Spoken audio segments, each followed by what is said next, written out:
Hello everybody and welcome to the Autodromo Jose Carlos Pache, the home of Brazilian motorsport in Formula One since 1990.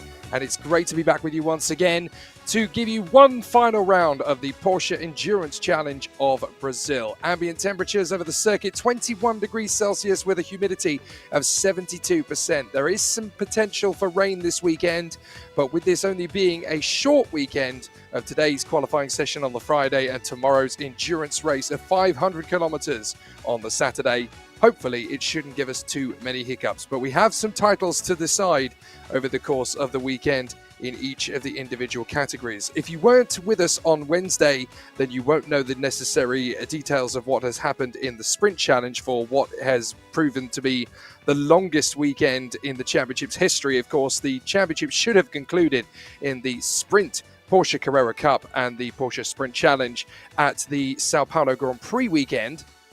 But because the Sunday races were rained off due to the change in the schedules for Formula One, it was then rescheduled to Wednesday. So it was technically an 11-day race weekend. And it finished off in fantastic style on Wednesday with two brilliant races, one in the Carrera Cup and one in the Sprint Challenge. For those who weren't available to watch with us, you can go back and watch again on Motorsport TV. But for those who want some context coming into this qualifying session, the new Carrera Cup champion of Brazil is Marcel Müller. He got the job done by 5 points over Miguel Paludo in the end, and then a further 6 points clear of Christian Hahn, although it was Werner Neugebauer that took the final race victory of the season. In the classification for the Carrera Sport category victory was Peter Verter, who got the win by 9 points over Ryan Mascherano, with Francisco Horta, Lidio Perez and Nelson Marcondes not too far away. And then in the rookie category, it was Isra Salman who actually won the title at a 24-point canter ahead of Gustavo Janon, with Bruno Campos finishing just a single point ahead of Gustavo Fara for third position in the championship and 5 points clear of Edu Guedes. That's how it finished in the Carrera Cup. In the Sprint Challenge of Brazil, it was Miguel Mariotti who got the championship by 10 points over last year's champion Antonella Bassani.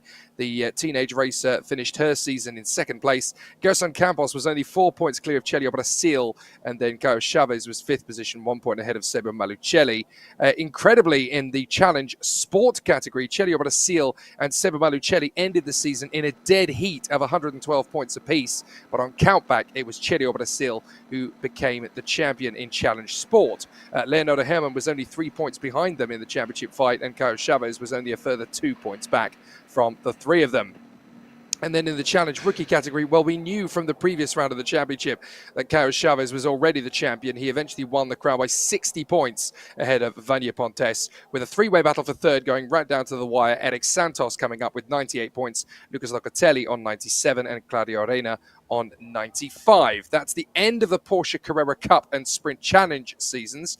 But just 2 days later here on this Friday, we've got ourselves a chance to go to battle once again, as we have two sets of qualifying sessions for tomorrow's 500 kilometers race. Jake Sanson here with you in the commentary box once again here in the Porsche Carrera Cup Brazil. An absolute pleasure to be with you over the course of this season, and we're going to wrap up proceedings for the endurance competition here this weekend. Now, with this being a 500 kilometer race, 500 seems to be a number that's very much in vogue over the course of this week, because on the Wednesday we actually reached race number 500 in the Porsche Carrera Cup, dating all the way back to the 16th of April 2005.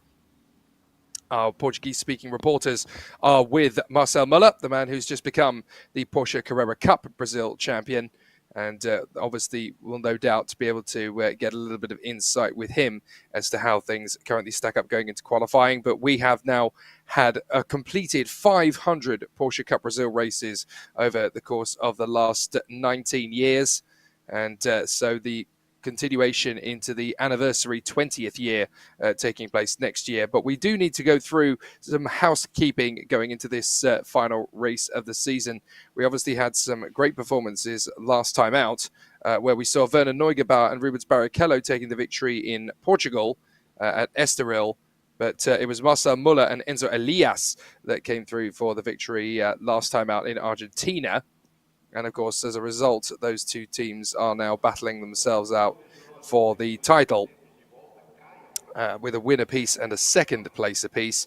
But this is a 500-kilometer race, so it's going to be significantly longer than the previous two encounters. That means that some teams have actually decided to opt to have 3 drivers here this weekend rather than 2.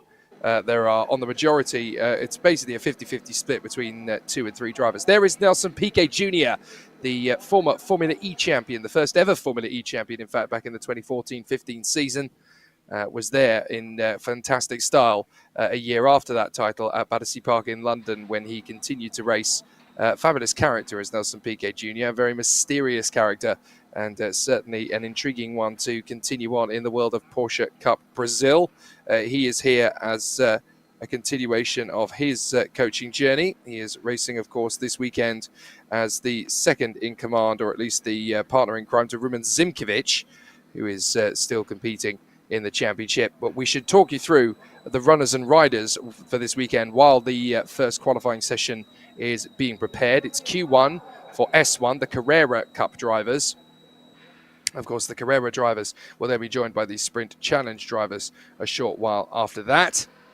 But we'll run you through who is who and who's doing what over the course of this weekend. Alcy Feldman is once again teaming up with Guillermo Salas, who did a fantastic job last time out, of course. Franco Giaffoni is now teaming up once again with Cesar Ramos, the Stock Car Pro Series driver. Miguel Peludo, the man who just missed out on winning the Carrera Cup, will team up once more with Alan Hellmeister. Werner Neugebauer, who actually won the race 2 days ago here at Interlagos, the final Carrera Cup race of the season, teaming up once again with Rubens Barrichello, the former Grand Prix driver.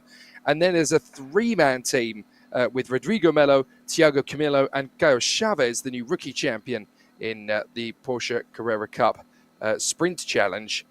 Those 3 drivers are teaming up together. Lucas Salas is with Rafael Suzuki, Pedro Bozel is with Ricardo Mauricio, and then Fifo and Duro Barrichello are teaming up once again, as are Marcel Moller and Enzo Elias. Carlos Campos is teaming up with the former Indy 500 winner Tony Kanaan. You can see how tricky the conditions could get over the Autodromo Jose Carlos Pache. You can see there that the mist and the fog is a potential problem coming into the weekend, especially if that turns into rain showers. Yosemar Junior is teaming up with Sergio Ramayo, and those two, of course, racing in the famous Senna helmet colours. Very poignant considering that this is the 30th anniversary year of his passing. Marcos Regadas sharing his car with Jeff Gyasi, which is interesting because they were in 2 separate cars 2 days ago. Peter Vetter lining up alongside Diego Nunez. Francisco Horta teaming up with William Frere. And then Rumen Zimkovic, we've already mentioned, is partnering Nelson Piquet Jr. And then we've got a 3-man operation. Lino Perez, Beto Gressa, and Christian Hahn all teaming up. That is a very impressive lineup of drivers for one car. That'll be exciting to see how they progress through the course of the 500K.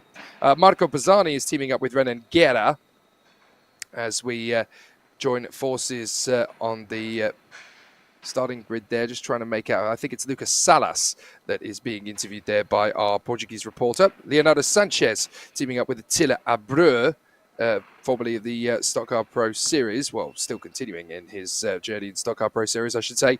Paulo Souza is alongside Galid Osman. And then we have a 3-car team, a 3-driver team, I should say, sorry. Bruno Campos, Nicolas Costa, and Thiago Vavacqua will all be a trio. And then Piero Cifali and Edu Guedes are teaming up.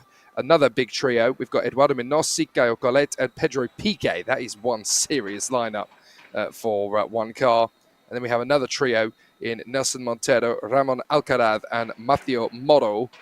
And then there is one final trio in the Carrera Cup brigade. That is Seba Maricelli, Marcos Gomez, and Alexandra Negrão. So all 3 of those competitors sharing that particular car. In the Sprint Challenge, the Endurance Challenge sprint competitors, we will talk about them, of course, when their cars come out for qualifying shortly. It'll be Sarah Gleiter, Fabio Carboni, and Vito Mera, who will be in one car. And then we'll have Luis Souza sharing with Bruno Bonifacio. Leonardo Herman is teaming up once again with Vito Batista. And then we have a trio, Giuliano Bertuccelli, Pietro Rembano, and Eduardo Torresano. So they are all going to be racing together in one car. Matias Roque is teaming up with Felipe Batista. Now, that'll be fascinating because Felipe Batista, of course, is battling for the Stock Car Pro Series title here next month. So crucial for him to get a little bit of extra running. Then we have the all-female trio. It's usually the duo of Antonella Bassani and Letizia Buffoni, but they are being joined this time by the F4 Brazil race winner, Cecilia Rebello. Then we have a duo in Andrei Gudzinski and Jose Morenito.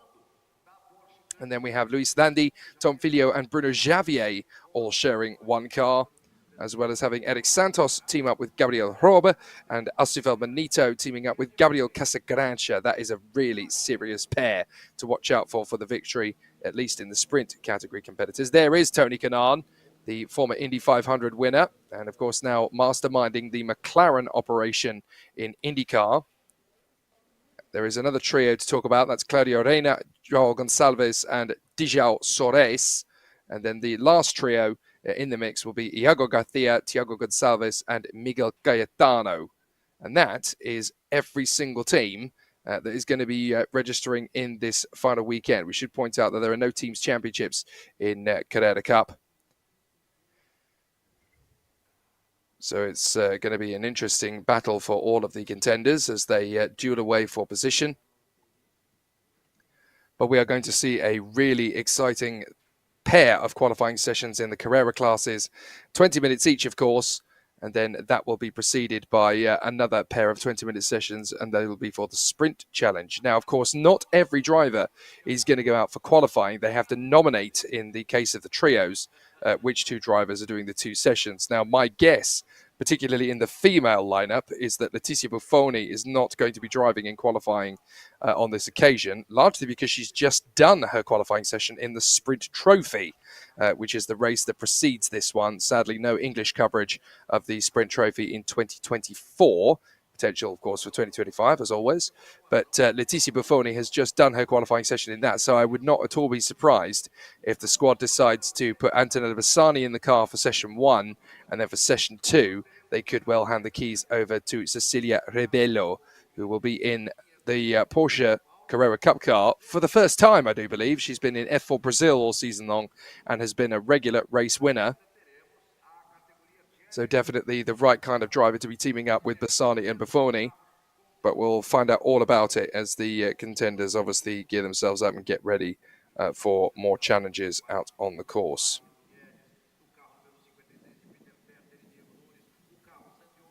So all the contenders are ready for an exciting 20 minutes on the course. And then, of course, when they come through for their second session, the times from the first session will obviously be taken into account. That's the Menossi Colle PK car, all three drivers racing in the competition tomorrow. 500 kilometers of racing to come, of course, tomorrow. And that is going to be 117 laps of the Interlagos circuit. Don't forget that a full Grand Prix length of anywhere between 300 and 305 kilometers is 71 laps around this circuit.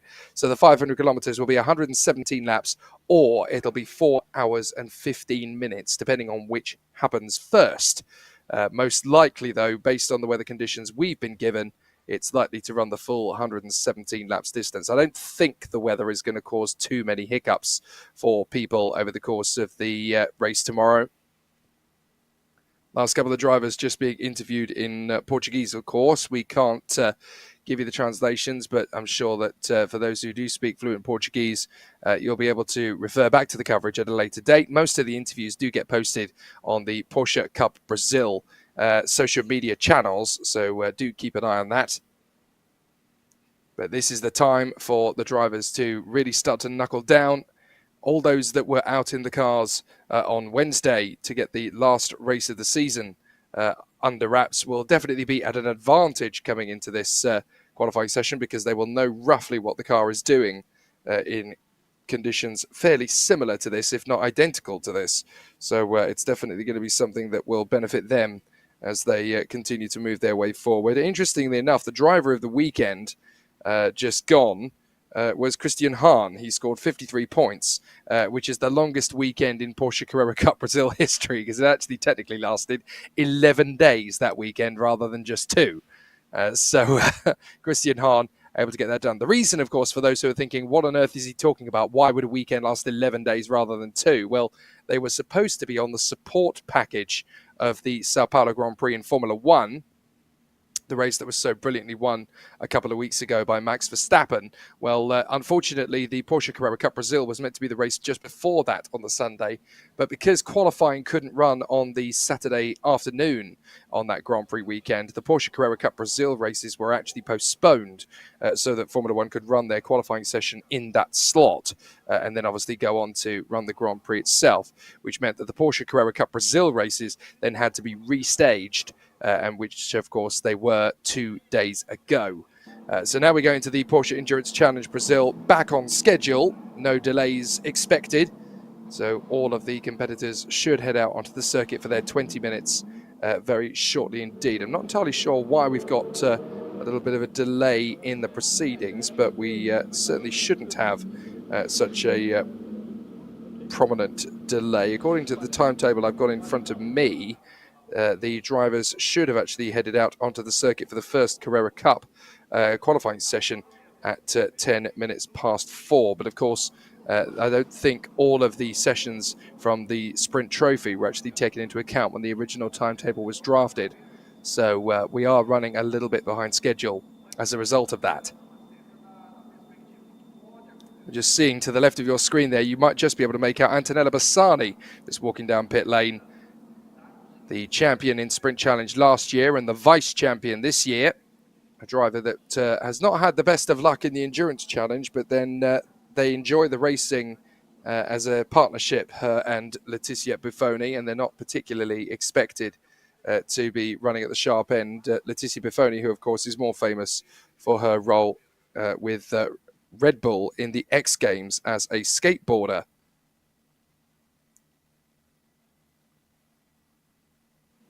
So it's a very different situation, a very different scenario for her to be a racing driver. And of course, they are sharing the car this weekend, I should say, sorry, with Cecilia Rebelo, the F4 Brazil race winner. So all the cars lined up in position. Just a few more chats with people. Francisco Horta there, the regular competitor in the number 77. Getting himself ready for another exciting bout out on the course. He's sharing his car with William Frere.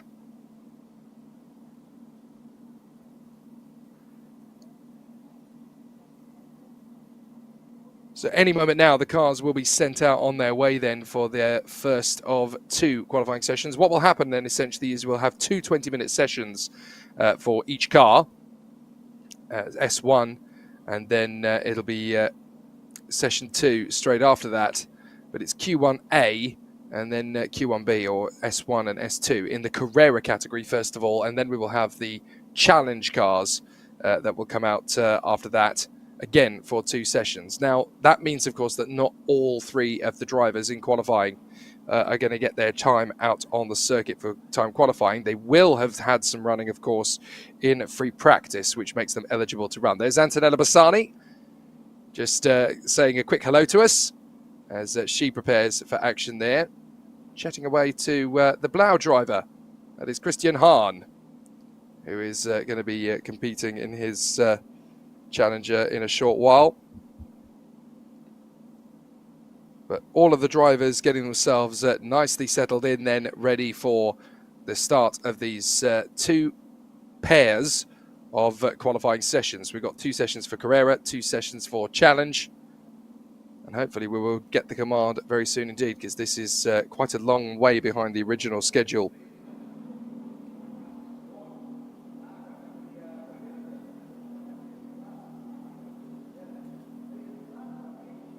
So the contenders are pushing on for another exciting race here in the endurance category. There are only 3 endurance races over the course of the season. We obviously had one earlier this year at the Estoril circuit in Portugal, and then we had our race at the Termas de Rio Hondo in Argentina. So good to be back here in Brazil, the native land of the championship, for the 3rd and final endurance challenge race of the season. And with it being 500 kilometers in distance, it's the one that really counts as far as the championship battle is concerned. Longer than the previous 2 races. So the drivers will definitely be pushing for a strong result coming into this one. It'll be fascinating to see how it all continues, but we're going to have a really interesting one. Apparently, The final race of the season was a complete sellout crowd yesterday, or I should say Wednesday, really. So great to see how everybody is finishing off in fine style with a packed capacity crowd. Good to see.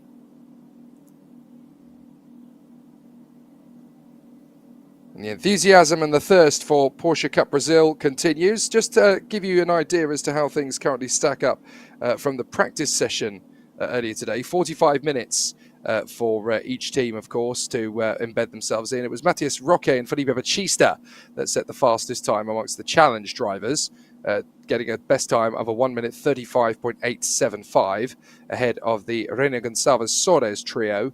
Then Leite Carboni and Mera and Bertuccelli, Rambardo and Torrizano were in the top four, with Asifel Benito and Gabriel Casagrande in P5, and then Santos and Roba in sixth position. 12 cars going together in that one, and sadly the combination of Antonella Bassani, Cecilia Herbello and Letizia Buffoni only managing to get a best time of 1:38.9. So you do get the sense that Antonella Bassani is very much competing in these endurance challenge races to enjoy the fun of racing with her fellow female competitors. Letizia Buffoni and Cecilia Rebello, you do kind of wonder, is the win even on their mind going to this one? Because they do say in endurance racing, a driver is only as good as their slowest member of the team. So quite an important statistic to take into account there. If we talk about the challenge competitors, where they ran, well, we should also talk about the practice sessions for the Carrera Cup, when it was Marcel Muller and Enzo Elias that were the quickest in qualifying's free practice session moving up to this, but they only got the fastest time by 0.08 of a second faster than Alcy Feldman and Guillermo Salas. You would have thought it would be Neugebauer and Barrichello, but it was actually Alcy Feldman and Guillermo Salas that was second quickest in the practice session, Then Lucas Salas ahead of Rafael Suzuki, and then Werner Neugebauer and Rubens Barrichello. 0.198 of a second between those four cars. Miguel Paludo and Alan Hellmeister were fifth quickest, then Felipe Giafoni and Cesar Ramos, then Fifu and Duro Barrichello were seventh quickest, and then Pedro Boizel and Ricardo Mauricio in eighth place, just 0.7 of a second slower than the time originally set by Muller and Elias. So qualifying is going to be fascinating to see how it all plays out between them. In the rookie category, it was Brazil, Salman and Martin, who actually got a 1:34.449, so that's even quicker than Yosemar Jr. and Sergio Romeo managed to set in the leading sport car. So the Senna colours, the Senna helmet colours, are obviously going to be very prominent, certainly if the practice times are anything to indicate to us. So I'll be fascinated to see how that then transfers. We've got the Maeta car, so that is obviously going to be Werner Neugebauer, who gets to share his car going into this one with Rubens Barrichello. So the former Grand Prix driver, a man who never won in Formula One on this particular circuit. It was always a glaring miss in his CV. But he certainly had plenty of opportunities, but he just seemed to have this unbelievable curse, this incredible jinx that just seemed to strike him every time he raced a Formula One car on this particular circuit, his home nation. It just never went according to plan for him. By contrast, Felipe Massa, who is also an ex-Formula One driver for Ferrari, same way that Rubens Barrichello is, he actually won twice on this Interlagos circuit, and had there not have been team orders called to put Kimi Raikkonen ahead of Felipe Massa at their final pit stop to ensure Raikkonen would be champion in 2007, Felipe Massa would have actually won the Brazilian Grand Prix here on 3 occasions and in 3 consecutive years. Why is that relevant to where we are today? Well, of course, we're on the same race circuit, and B, Felipe Massa is one of those drivers in the Stock Car Pro Series fighting for this year's championship. His main rival, Felipe Bautista, has got himself into a race seat for this endurance race. It will certainly help in terms of gaining track knowledge at this rough time of the year. But of course, the Porsche Carrera Cup car is very, very different to the Stock Car Pro Series car that they'll be racing in 1 month from now.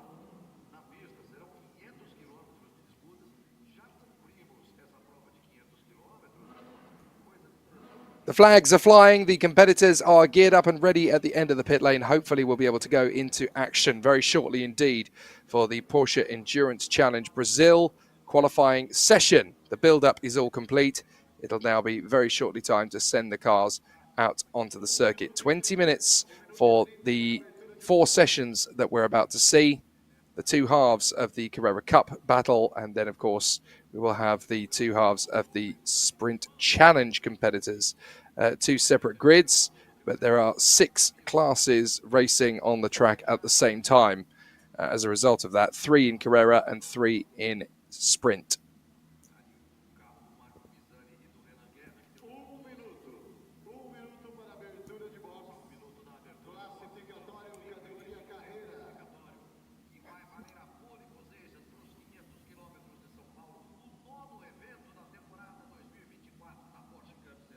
Our drone picking up all of the cars as they sit in position in the pit lane. And there is Rubens Barrichello, pictures with his brilliant young son, Dudu Barrichello, as they strolled down the pit lane earlier on today. Both of them getting some extra seat time in the cars as they prepare for action. And obviously this time they're not going to be teammates as such, partly because there are no teams in the world of Porsche Carrera Cup racing, but also because they're actually going to be in 2 completely separate cars as second drivers to regular competitors in the championship. Dudu Barrichello teaming up with Vivo for this endurance race, and then of course Werner Neugebauer is the man that Rubens Barrichello joins as he did in the previous 2 races. Green flags at the end of the pit lane. Time to get the first of our 2 qualifying sessions underway then in the Carrera category. And the man who leads them out onto the circuit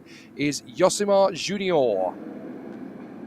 And that's very appropriate and very fitting in what is 2024, still the 30th anniversary season of the very tragic passing of Ayrton Senna.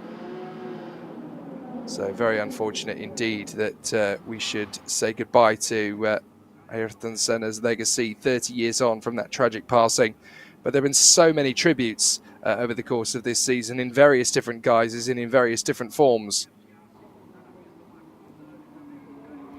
Out onto the circuit then, on the run down the back straight, these competitors obviously trying to find a little bit of pace in the early phase of the session. Just trying to embed the tyres, warm up the brakes as well. So there's a lot of interesting competitors making their way out. Now this is interesting. We've got Werner Neugebauer, one of the last ones to head out onto the circuit, along with Sebo Marucelli in the 100 Travelex car. Now that car obviously took a fair bit of damage 2 days ago after a bit of an interesting one. So I don't know whether he'll have got himself back up to speed again, but hopefully not too irritating difficulty for him as Yosimar Junior works his way out of Mogilio and up to Jinsao. So as he works his way through Jinsao, he'll then get on the power along the Subida dos Poches, and then he will continue the fast run along the Arquembacadas, the back run which takes you onto the start-finish straight itself. And that is the beginning of the lap. I wonder how long we'll be able to follow Yosimar Junior on this lap. He goes under the starting gantry on the fastest part of the circuit, then brakes for the Senna S, which is the first part of the course. And just as I say that, we switch to the rest of the field, working their way through to Jinsao. Traffic jam galore, Carrera Cup style, as everybody tries to get themselves a good track position, but also at the same time trying to leave as much space as physically possible. Now, just to remind you all that in the Porsche Endurance Challenge of Brazil, there is no knockout phase of qualifying. Each car just gets 20 straight minutes with one driver in the car for the first part, and then they do the second part of the session after a short gap in between. And the second drivers, normally under circumstances, will get to obviously run in the second practice session. But this time out, it's the second nominated drivers, because there are several competitors in the cast this weekend that have opted to run 3 competitors, with this being one of the most grueling races in the Brazil Championship season. And I can tell you that there are 10 cars in the mix that have decided, it's 10 cars out of 26 by the way, but 10 cars have actually decided and opted to field 3 drivers rather than 2, as we watch Alistair Feldman making his way on the inside line there of the number 88 car to put a passing maneuver in terms of track position. That's Pedro Bozel. So Pedro Bozel obviously wanting to finish his season on a high note, but it all comes down to the lap times. Yosemar Junior is going to top the table, 1:37.644 for crossing the line to finish a qualifying lap faster than anybody else so far. If we can try and put that into some kind of context though, the best way to do that would be to look at the classification of the qualifying session in the sprint trophy. The fastest driver there was Jose Morenito, and he did a 1:40.075. So that tells you how much quicker the Carrera Cup drivers are, the pro drivers if you like, compared to their counterparts in the sprint trophy. Gyasi has just gone quickest of all then. So this man that we're watching, Jeff Gyasi, who is sharing his car with Marcos Regadas, it is Jeff Gyasi that does a 1:36.463 and lays down the gauntlet for everybody else.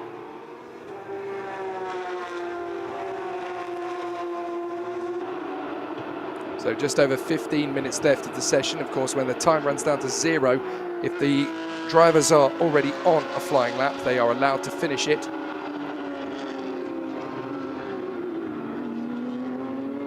So there could be 1 or 2 final moment swings, as there often is in the qualifying format, as we are currently keeping our close eye on Rumen Zimkovic. He is sharing that car, of course, with the first Formula E champion, Nelson Piquet Jr. So they work their way through Mugello, down that big steep drop. They go climbing up again towards Jinsao, and then the circuit just continues to climb through Subido dos Boches, and then up towards Arkin Bacadas.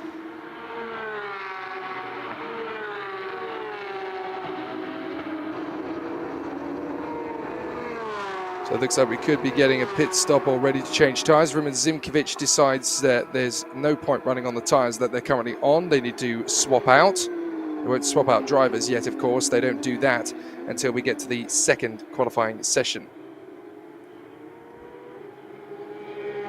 So 14 minutes currently on the clock. There is the 56 in pit lane. So that is Peter Verter. They haven't actually set a lap time as yet, as we look at Marcel Müller, the new Porsche Carrera Cup champion. It's the first time we've seen him on track in his new championship winning status. And he's definitely going to be one to watch out for, but it's going to be the consistency of having Enzo Elias in the car in session 2 that will really count. Similarly to this man, Werner Neugebauer, who won the race on Wednesday, 2 days ago, to win the last race of the season and close right up in the championship fight in Carrera Cup Brazil.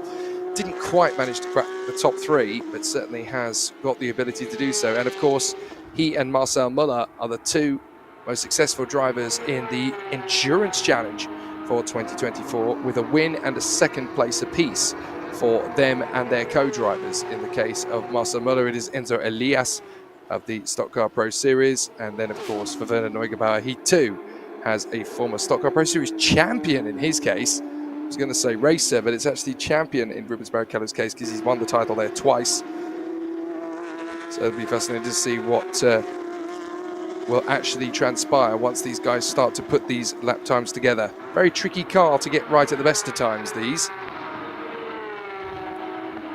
So obviously the drivers want to maximize what they are getting out of the car at any given moment. Back over the top of the crest at the start-finish line. And 12.5 minutes remain in the session. At the moment, the top spot is still Werner Neugebauer. I was going to say it was still Jeff Gyasi, but now Werner Neugebauer has gone quicker with the 1:34.948. Galid Osman has just gone 2nd. So that's a very quick time from Galid Osman. But Marcel Müller goes top. Marcel Müller goes to the top spot. A 1:35.517 for Marcel Müller. As into the pits comes Francisco Horta.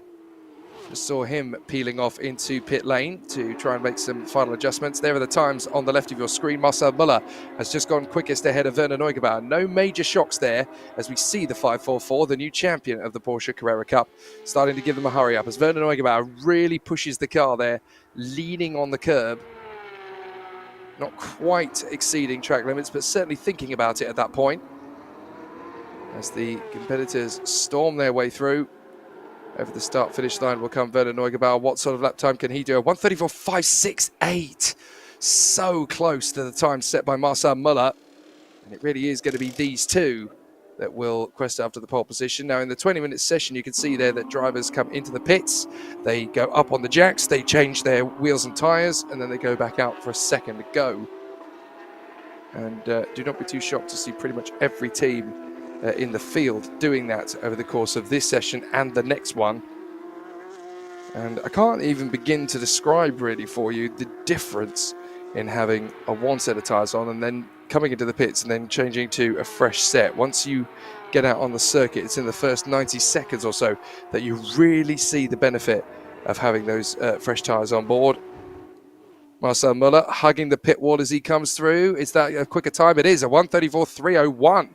So Marcel Müller finds another 0.2 of a second, which basically just gives him a little bit more breathing space.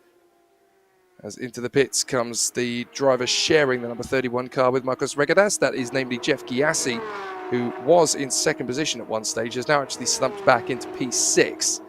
But he'll still be quite happy with that, as here is the number 3. This is the car that's being shared by Felipe Giafoni and Cesar Ramos. We were talking to Felipe Giafoni just a short while ago. They finished the lap, but it's nothing to write home about. Certainly a relatively spectacular top 5 is what Felipe Giafoni and Cesar Ramos are going to be hoping for this weekend, as there is Jeff Gyasi's car just changing for that fantastic new spec of Michelin's. Just one tyre company within the Porsche Carrera Cup Brazil, all on Michelin tyres. So we're currently looking at the treble 8. That is the very fast Nino Perez. He's the one who's most used to driving this car. But of course, he is sharing the driving duties with Beto Gressa and Christian Hahn, who's actually stepping out of his Blauer Motorsport Porsche for a change. And is actually teaming up with Beto Gressa and Lino Perez, the man who is behind the scenes, behind the wheels, of this number 888 Porsche. Into the pits comes Marcel Müller. He's done for the moment, and so too comes Nino Perez. Staying out, Peter Verter. Now, he needs a bit of clear track, to be fair, because an opportunity for him to get some more good times on the board will probably be very welcome indeed. So 9 minutes to go in the session as we look at Roman Zimkovic. He's going to go past the pits this time. Several other drivers coming in. But Roman Zimkovic can actually sense that giving himself a little bit of clear air there could actually really benefit him. It's not been too bad for Roman Zimkovic. What's he done in terms of time? 1:40.206. So they're still getting the car up to speed. But currently it's Marcel Müller from Werner Neugebauer, Lino Perez in third, from Gao Chavez, Galid Osman and Jeff Gyasi. That's the top 6 at the moment.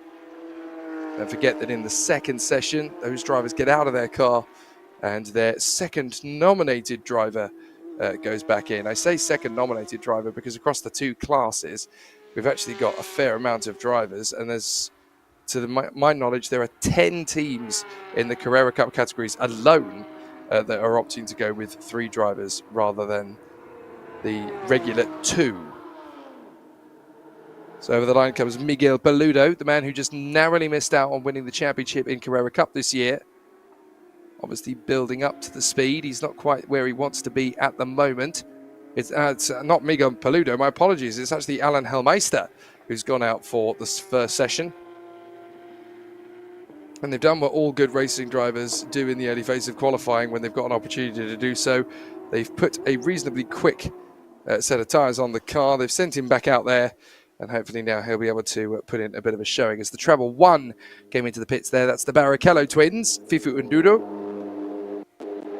And into the pits comes the 100. That is Seba Malucelli, really hoping that his endurance race lasts a teensy bit longer than the final race of the year did for Seba Malucelli. Essentially, he managed to get himself a decent qualifying position, and then in the first lap of the race, down at the pair of left-handers after the back straight, essentially there was contact, and his was particularly severe enough to put that particular car out of position, and certainly out of competitive lap time up to that point.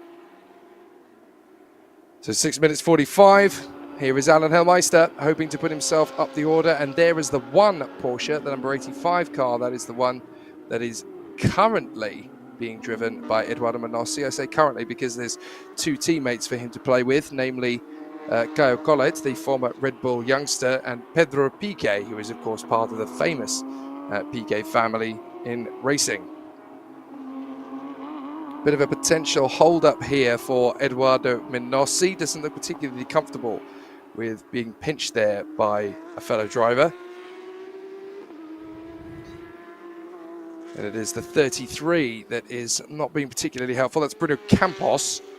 So not getting out of the way. And it looks as though the car behind is actually backing right off in order to make sure that he doesn't actually catch up to that car on the way through. Just under 6 minutes left of the session as we watch getting back out onto the circuit, Werner Neugebauer. He won here 2 days ago in the final Porsche Carrera Cup race of the season. It was a very tough drive as well. He had a lot of pressure from Christian Hahn all the way throughout. So very impressive to see him put on such a good display. As we take our eyes on the Firsbet car, that is the number 29. It is currently being driven by Caio Chavez. Now, Caio Chavez, of course, was the Sprint Challenge Rookie Champion and did so by quite a considerable margin. He was the only driver in the category in the championships this year that has not managed to take the championship down to the wire, or at least I should say, in a more positive note, has sealed the championship title before everybody else in that season knew what had hit them. As we watch Alan Helmeister, let's see what his time is able to produce. He's in a good position on the track, actually. Not much traffic to deal with. What does Helmeister do? Fastest time, 1:34.283. So a very good start indeed then for Alan Helmeister. 4 minutes and 35 seconds on the clock. So it's pretty critical. He wanted to be in a competitive position. So certainly looking good for it. Now this is where having a second stable mate is really going to pay dividends. With these times at the end, they want to be as high up the grid as they possibly can, because when the second drivers take over, they've got to take the same car, do the same amount of minutes, and still find a relatively competitive lap time. But Alan Helmeister has done what he set out to do. Gone top spot. There's Marcel Muller looking to reclaim it back instantly. 4 minutes left of the session. And it will be very interesting to see if Marcel Muller can get himself back into a pole position scenario. They'll only have got the joy of pole position after the second half of the qualifying. So Marcel Muller desperately trying to find that little bit of extra time. Any time you find here pays dividends when you hand over to your stablemate in the second session. Marcel Muller across the line. It's not an improvement though, is it? A 1:41.65. So he's obviously going to be improving. If he is going to be improving, it'll happen on this lap.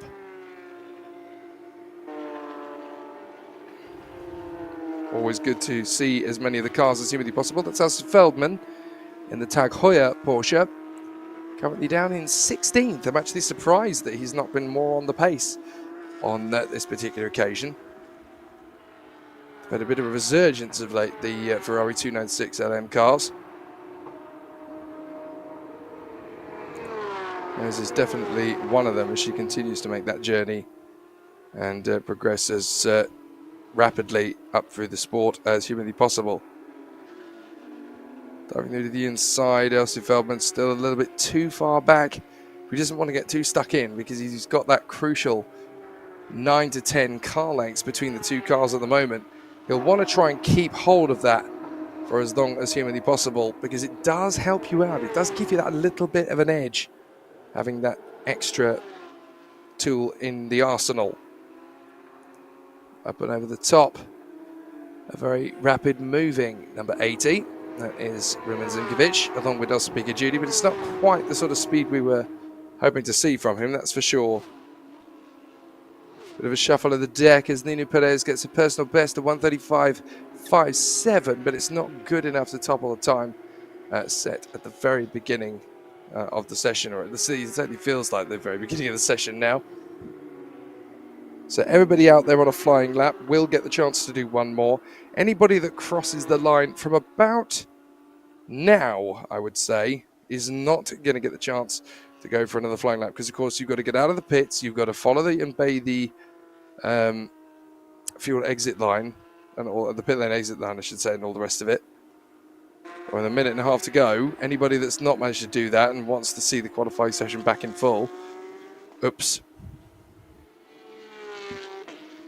So there is the Fizbet Porsche, once again, trying to get onto the sharp end. Caio Chavez sharing that car, of course, with Thiago Camilo and Rodrigo Melo, two very talented Stock Car Pro Series drivers.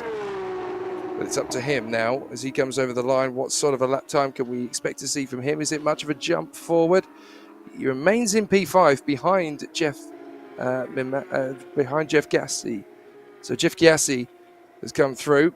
Looks as though already Alan Hellmeister has got out of the car. He said, right, that's all I can do. I can do no more.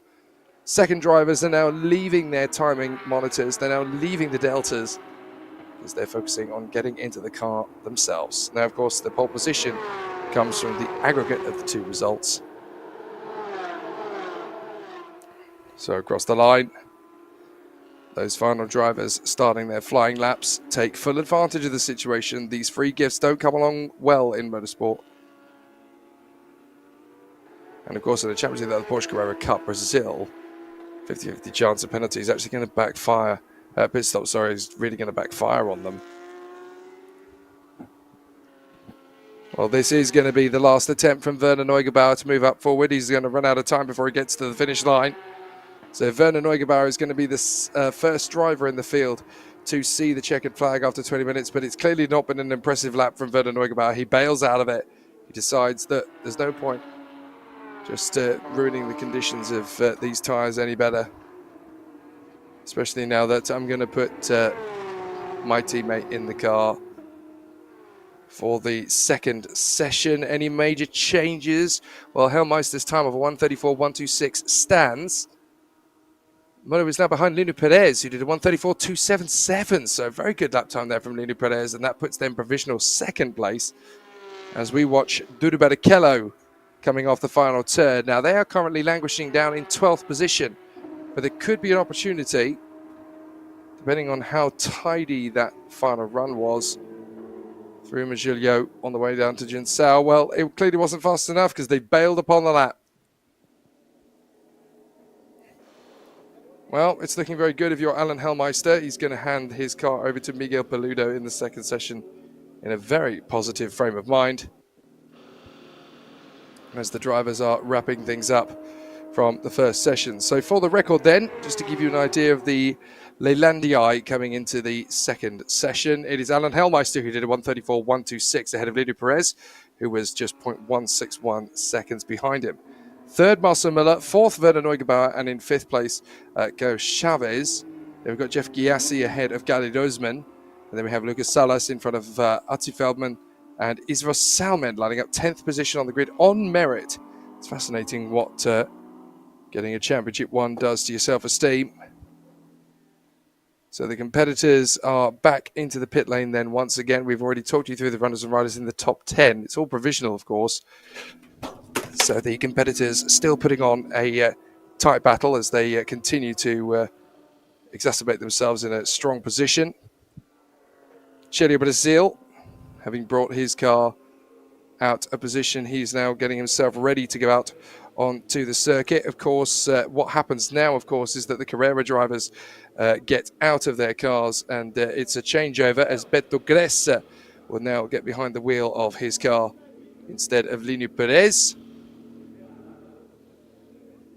So Lino Perez now just chatting to Beto Gressa to make sure he comes through. As I mentioned before, this is where we're going to get to see the decision-making process for qualifying now between a couple of the teams, because not everybody is going to get behind the wheel here, as Alan Hellmeister is obviously talking about his pole position lap. It's only provisional pole position, as in the background you can see his teammate Miguel Paludo getting ready to go behind the wheel himself.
Certainly a good start to proceedings then for Alan Helmeister, fastest in the first session.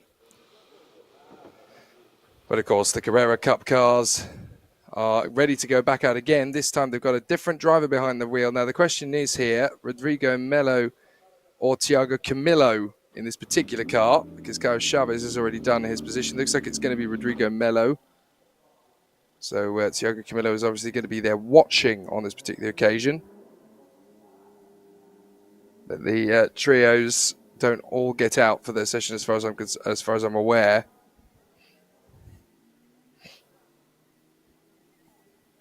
So the good news is that, of course, they'll have done at least 15 minutes of the practice session if they're in a trio. So it gives them a chance to at least bed in and find a little bit of data from the cars.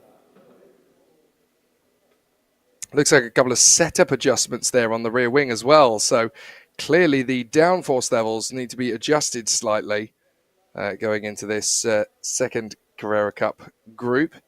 Those tiny little tweaks, you would think, well, surely it doesn't do that much really in terms of difference, does it?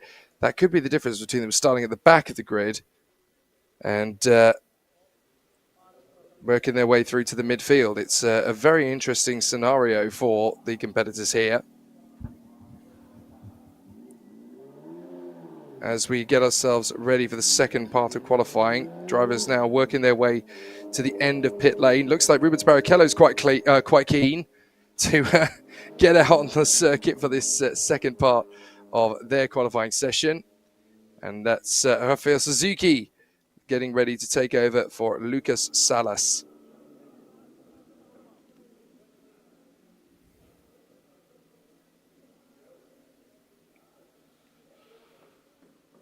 Three drivers, in that particular car. Linu Perez, Beto Gressa and Christian Hahn. I think it's Beto Gressa that's got behind the wheel of the car for this session. As our reporters are going to town again, we'll let them listen in. Because for those of you who speak Portuguese, you'll want to hear what the drivers have to say at the end of each of their session runs.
animated conversations between sessions there between drivers.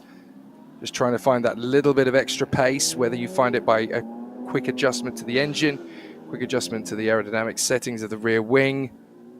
What you need to change just to find that little bit of extra in the car that can really make the difference moving forward. Of course, the aggregate across the two sessions is what really counts here, but that can change dramatically, especially if one driver in the car is a particularly strong competitor.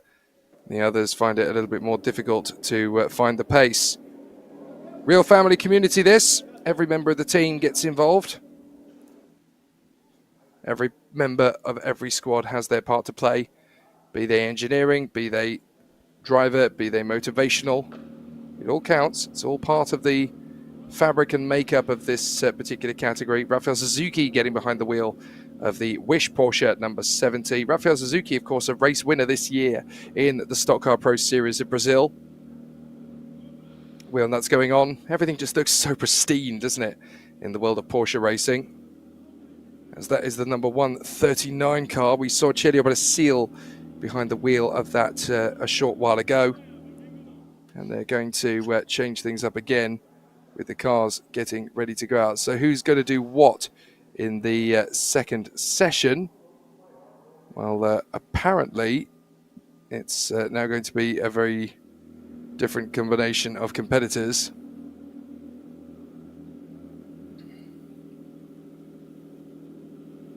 So when the drivers head out onto the course again, we're going to see them with their new drivers in the car. And then, of course, the times from Q1 will then combine with the times from Q2, and we'll get our median, which is what will obviously determine the grid. It's the median, the average of the two sessions that will decide for us who is going to be starting in what position of the grid. Cars all lined up on the end of the pit lane, ready to be sent out. And of course, the longer we draw out this process, the more likelihood there is of the potential for rain to hit the circuit.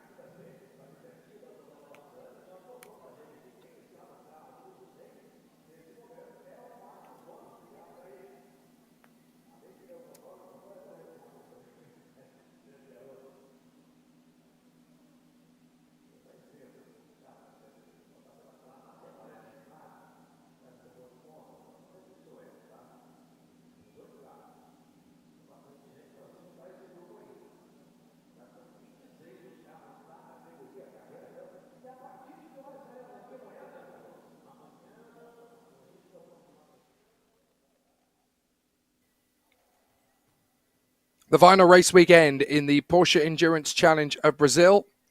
The first weekend saw us on the Autódromo de Estoril, where Ayrton Senna famously took the first of his incredible 41 Grand Prix victories as a Formula One driver in the soaking wet conditions at Estoril. Very appropriate enough, because we actually had rain there this year during the course of our sprint and endurance challenge weekends as a combination.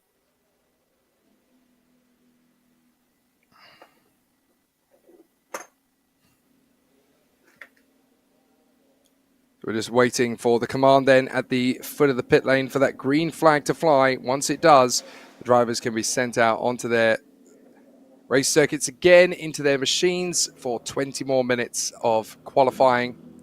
And of course, after this, we'll have the two sessions in the challenge categories as they will set out for their qualifying journey.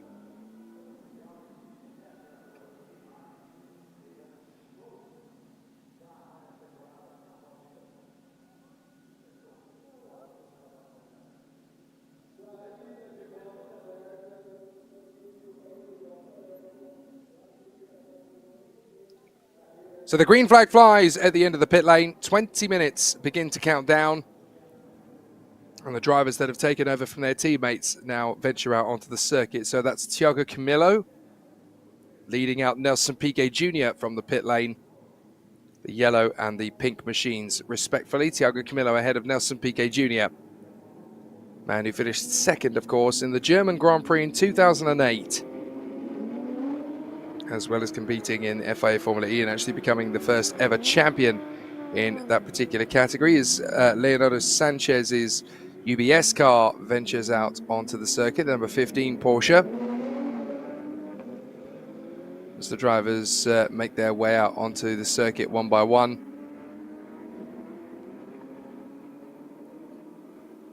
Cars come through once again. It'll be fascinating to see if any one of the drivers at the tail end of this pack of cars is the one that's actually able to work the way with a little bit of a gain and an advantage, just using the traffic to their advantage here to work their way forward.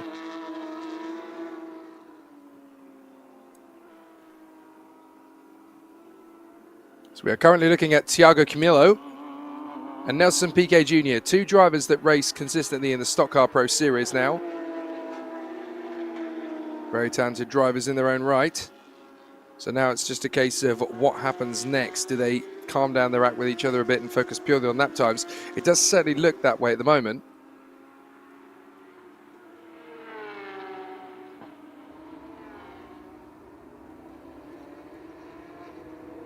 Hard on the power, Thiago Camilo is now going to start the flying lap. It's the first of their flying laps. Then we have Nelson Piquet Jr. Then behind them, actually, that almost looks like Yosemar Jr.'s car. In fact, it is Yosemar Jr.'s car. That means that that is, of course, the car that he is sharing this weekend with Sergio Romeo. So Sergio Romeo, hoping to get his car up to speed, as out onto the circuit goes Pedro Aguar. He's, of course, sharing that car with Edu Guedes and Piricifali. As we look at the number 70, that's Rafael Suzuki. Expect him to put off a decent result here. Rafael Suzuki is actually the driver coach to Lucas Salas. So be able to look at the data, look at how it all works out and make a educated decision. And certainly the first banker lap is being laid down the gauntlet here for the number 70. That is Rafael Suzuki going into his first flying lap. Now the fastest of all in the flying laps so far from this second group, Sergio Romeo's done a 36.0. That's quicker than anybody else has managed so far. Second sector, while the drivers are still essentially recovering from the previous ones. So Nelson Piquet Jr. there running in front of, trying to make out which car that is that's trying to get an overtaking with. It's the 88, I do believe. So that is going to be Ricardo Mauricio. Now, Ricardo Mauricio has kind of gone under the radar of late. Very talented racing driver, Ricardo Mauricio, one of the first to be signed up to the Red Bull Junior Academy all the way back in the early 2000s. Did a good run as a race competitor in Formula 3000. I think people would have expected him to continue that journey moving further forward. Thiago Camilo, by the way, 134.668. So that puts their average on to a 134.277. The average is what we want. Guillermo Salas has done a 134.33. That brings their average down to 134.1. But Janica Pedikov, who's sharing his car with Luis Vazia and Nelson Marcondes, has now gone up to the sharp end of the dais into second position.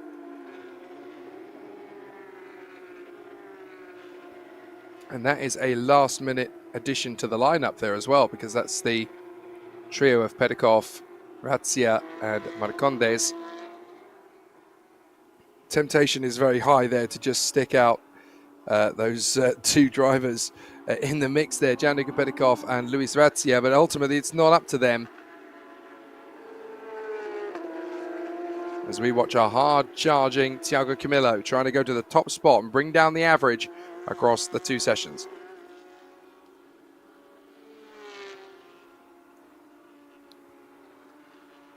So off the turn, powering down the straight, we're going to see some really competitive times now. Guillermo Salas has just done 134.331, by the way. So over the line will come Thiago Camilo, having dropped to third now behind Salas and Pedikov. Can he take the lead of the session back again? He does indeed. Thiago Camilo, a 134.264. Very good lap time indeed.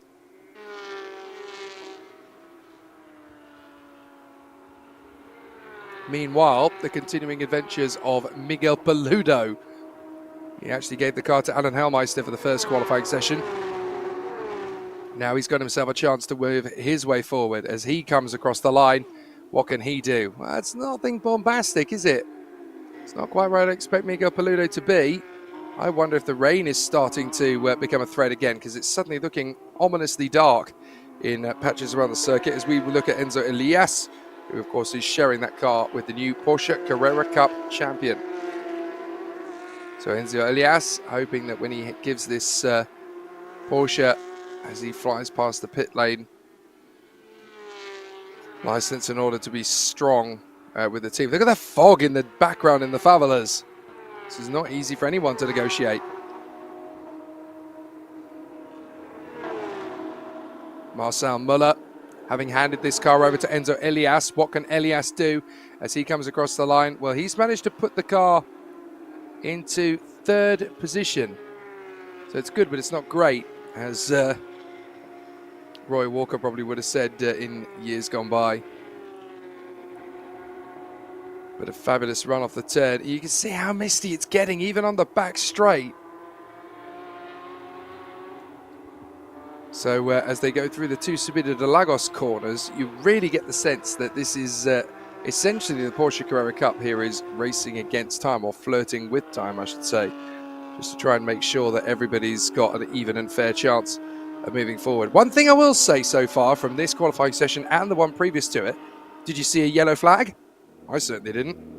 Everybody keeping it on the island and having a very good run of it, as setup changes are now required for the number 29. So that, of course, is the adjustments that are going to be made there for Thiago Camilo. And also in the pits there, the number 3 car. That is the Cesar Ramos Porsche now, I believe. Because he's just taken over from Felipe Giaffoni. The number 8 Maita car. If you are a big fan of Rubens Barrichello, as I am, that's the car that you want to be keeping your eyes on in this race. And so Elias, though, look at how quickly that fog is descending. It doesn't help that we're running late in the schedules as well.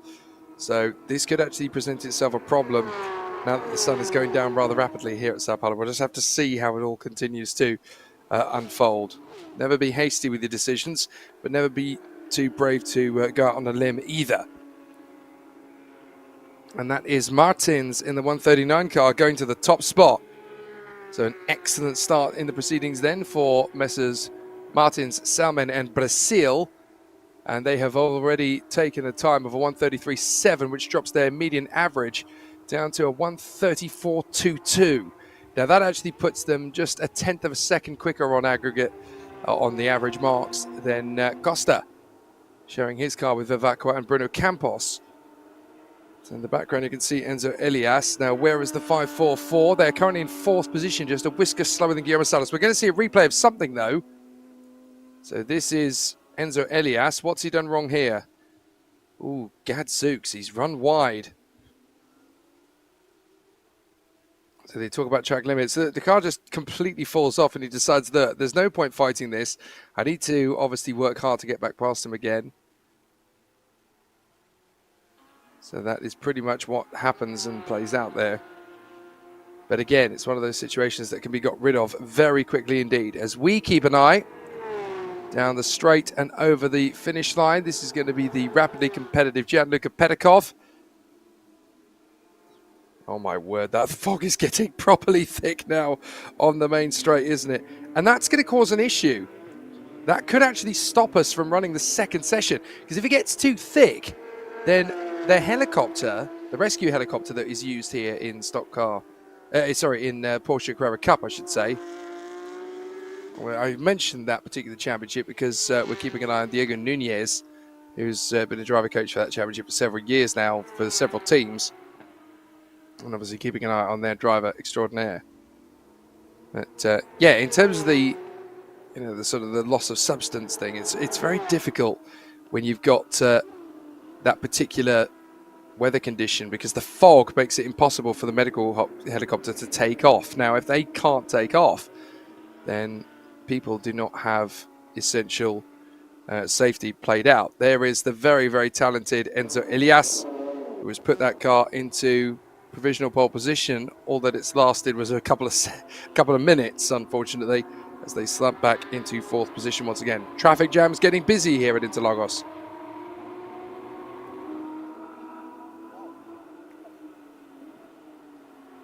I always say I wish we had an onboard camera for some of these qualifying lap times. As we watch Rafael Suzuki just get himself nice and tidy, get himself into a relatively strong position. Oh my goodness, no, that's the 31. That's Marcos Regadas sharing his car, as he is, of course, with Jeff Gyasi.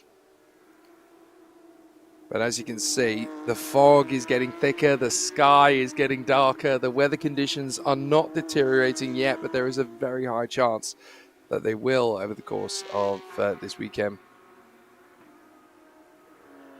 Lights ablaze for Rafael Suzuki as he works his way up towards the Arquimbacadas, and that will bring him onto the home straight once again, and the run to the center S's. So through they come. Oh my word, the fog is getting worse by the lap that these cars do. As over the line comes the very talented Rafael Suzuki, 6th position he went through last time by. So it's all right, but it's not exactly anything to write home about for him as we watch Attila Abreu. So Attila Abreu, teammate, of course, to the competitor that we saw just out on the circuit a short while ago. Across the finish line. And that is a very hard charging car up to the top spot for the moment. It's still Martin's, and it's all because of the average. It's the median time you've got to take into account. It's not just the fastest time. You can be the fastest in your group and still not get a pole position.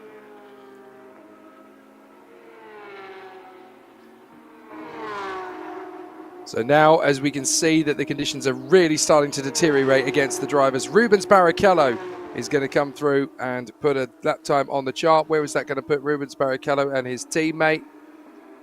It's still quite a way down, to be fair. Rubens Barrichello not quite getting a decent lap in a 1:35.065. So there is a lot of room for improvement. A good benchmark of that would be Rafael Suzuki. Stock car pro driver turned racing driver philanthropist. Trying to get everybody set up with race drives these days. But across the line to finish the job, and that is Rafael Suzuki finishing up in P5. P6. I was going to say P5 will be a little bit of a stretch ambitious. You know the side of the battles out here on the course. There is the 29, just doing a little bit of chase again.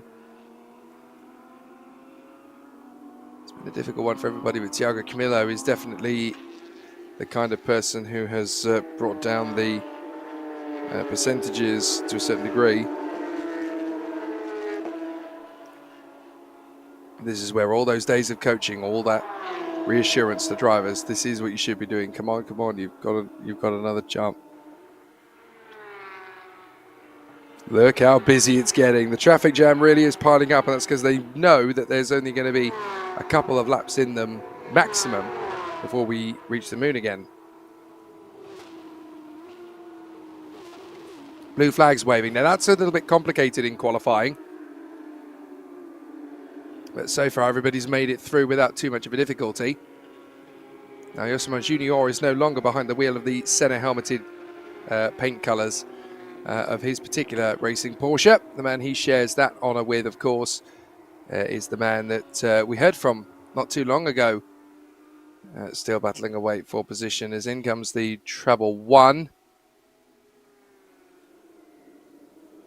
As the Faben team watches on, Marcel Muller can do nothing except just keep an eye on the timing screens and hope that the number 25 car is able to be in a relatively strong position thus far. But that thick piece super of a fog, it really is causing some difficulties. Wouldn't surprise me if we went into another interesting run for drivers in the far side. But again, we've only got 5 minutes to go in the second session for Carrera, and I don't recall there being a single off the road. I mean, there were a couple of drivers running wide, maybe, if you want to be particularly harsh. But I have to say, the driving standards in the Porsche Cup Brasil, not only are they great wheel-to-wheel fighters, when the chips are down, they really well try and bring out the big guns and go for the fast lap.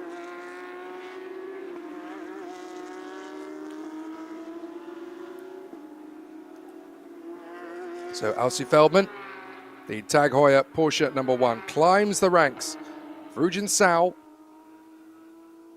And up towards, once again, the shattered illusions of the innocence of childhood, as they know now all of a sudden, these races, that it can get very physical. It's a tough job mentally. It's a tough job physically as well. As we watch the hard-charging number 29. Still doing a fair job, Thiago Camillo. Still looking like this car is going to be top 6 material, even with the lack of some battles taken into account. This fog is getting so extreme. Look at it. Lights ablaze now, and even a couple of windscreen wipers going at it. Have we got rain? Have we got rain hitting the circuit? Now, this could be a big problem. If we get heavy rain, then there's only a certain amount of time that the teams will have left out on the circuit. And it's also worth bearing in mind, A, that we're behind the timetable at the present moment. B, we've obviously got a circuit that is going to have very high humidity. Visibility is going to be difficult. And C, the guy who should be handling all of that is the person you look at when you look in the mirror. 3 minutes to go in the session. And Miguel Peludo, having taken his race car back from Alan Helmeister, who did such a grand job in the first session. I've got a feeling... Oh, and there is a spin. Now, we've been waiting all session for that. And I'm afraid to say that it's happened at a critical point in the session as well. That is Geração who has made the spin, but he has recovered it before we go for red flags. So let's see what happened into the Subida dos Porsches. Through the left, just carrying far too much speed, getting on the curbs and also getting on the throttle, but it's a little bit damper on the runoff area there. That's a little love tap. That's not going to cause any major damage at all. Look, he's just run out wide, but he's put his foot on the throttle just the tiniest bit too early. In quick succession, Rafael Suzuki going off the road there as well. So several drivers in trouble. But a hearty well done to this man, because Geração has been able to put himself, but he goes off the road again. Now, it's almost as if the grippy levels are now just completely done, as the wet weather part of qualifying could well play a part. There we go, we've got cars going off the road. It's Rafael Suzuki, and there is the spin from Geração.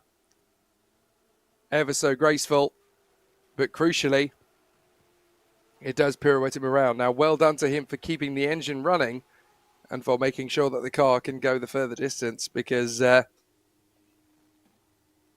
would have been devastating. Look, it's just a little run wide there that we're watching again. Slippery oil conditions. Well, I say slippery oil conditions. It is slippery surface conditions, and that's because not for the first time this weekend, and it isn't even Saturday yet, it's raining at Interlagos. It's not particularly heavy, but for these cars that are obviously fairly decent but very powerful Porsche Carrera Cup cars, I think the championship is obviously going to be a side plot in this one. But Marcel Müller celebrates with his team. And I've got a feeling that is because they know that the only way to have got the job done in qualifying for their counterparts, Werner Neugebauer and Rubens Barrichello, that was how they were going to finish the job. But Marcel Müller and Enzo Elias, they are 4th position on the grid. I think that's enough for them.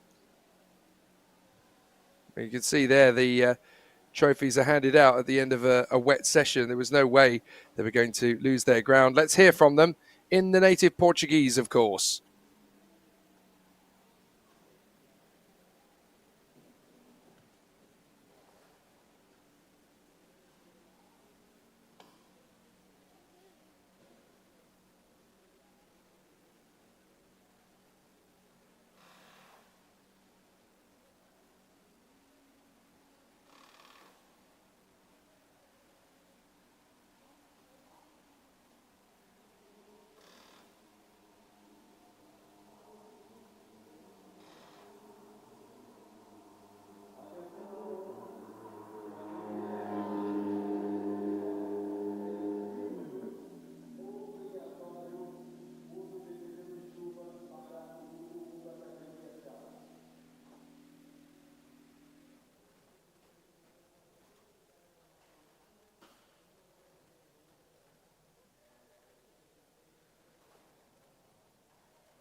a very happy and very positive start to the weekend then for Enzo Elias and for Marcel Müller, as they fight to make it a double championship title for Marcel Müller. He does have a chance to do it, but I think ultimately it's all going to come down to who has got the hunger, who has got the thirst. And certainly Marcel Müller and Enzo Elias have both teamed up in fantastic fashion to bring the most out of the number 544 package. And I tell you what, Marcel Müller is looking pretty hot out there. Not really delving into the difficulties, never putting a wheel wrong. I'm amazed actually in the first two sessions that we only actually had 2 spin outs. And it's been pretty clean otherwise. But certainly even Marcel Müller had his problems running wide on one of his many laps out on the course. Or is that Enzo Elias going out a little bit wide? Hard to tell between the two which session that actually came from. But certainly the signs are very positive at the moment in the Porsche Carrera Cup Sprint Challenge battle is up next. So it'll be time for drivers like Antonella Bassani on your screen to fight for their top spot across their categories. There's not going to be a major starting briefing like there usually is. This is all going to come down to actually doing some extensive little bit of research every day. But you can see that everybody's still giving a very solid effort as we look at the drivers through the highlights of the qualifying sessions. Rubens Barrichello chatting earlier with his son, Duru. We'll have to see what impact the Barrichellos can make on this race and ultimately as well on this championship. The last time you're going to see them in their current guise.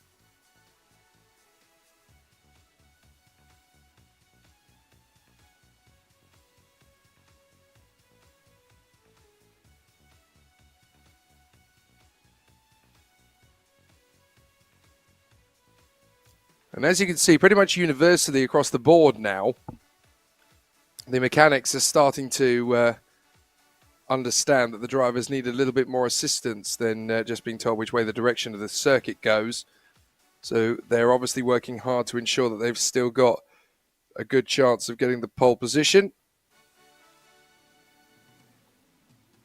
But it's very complex as the cars will venture their way in and out of the pits. Let's hear from the trio of Linu Perez, Beto Gressa and Christian Hahn. Let's hear from them.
Well, tactics and strategy are going to be fascinating when they take to the circuit tomorrow for the 500 kilometers. And as you can see, the lights are growing pretty widespread around the circuit now as the cars are getting ready to venture out. We could be pitch black by the time we actually finish the qualifying session in the Challenge Cup. There's not a lot of light left here on the circuit, and they've still got two 20-minute sessions to conduct. Now, I don't know whether race control intervenes at this stage to possibly consider alternatives if it's not going to be possible for these guys to run at night. They have all got headlights, of course, but that doesn't change the fact that this is throwing them into a very deep pool of water and hoping them to swim. This is doing so with a couple of bricks tied to their ankles. It's not going to be easy.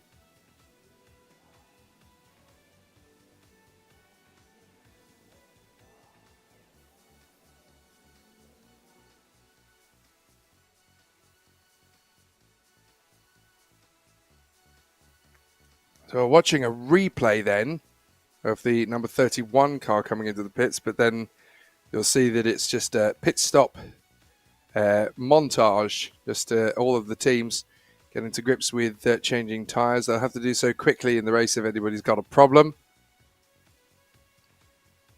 And of course this also affects them travelling, because they'll want to be putting on a good show, but they also want to see the action out there a little bit more. So now there's more interviews to be had. Let's listen in.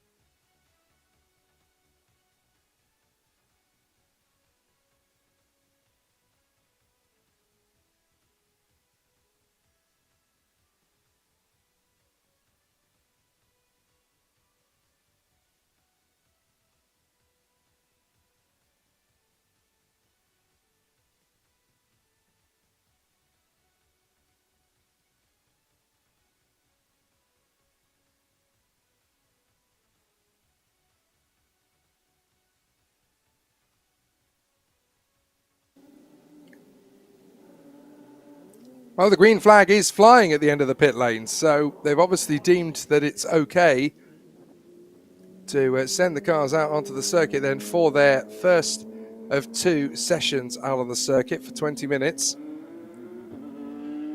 And as you can see, all around the circuit will be the slippery oil flags, which don't just denote that there's oil on the circuit, it's a change in surface conditions. And clearly with the rain starting to come down a little bit here at Interlagos and the light fading, this is going to be a real knife edge for some of these drivers in terms of what grip they can actually see, how much grip they're being afforded as they run around the course. Trying to get the lap times down. Not as many cars across Challenge. And in the race itself, of course, tomorrow, the Challenge drivers will just be thrown in amongst themselves at the back.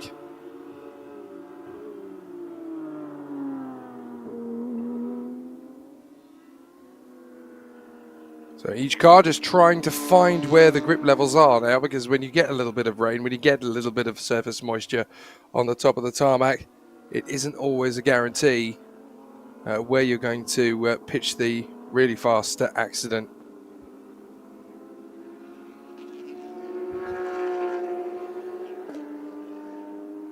So down to Magello and on the run up to Geração.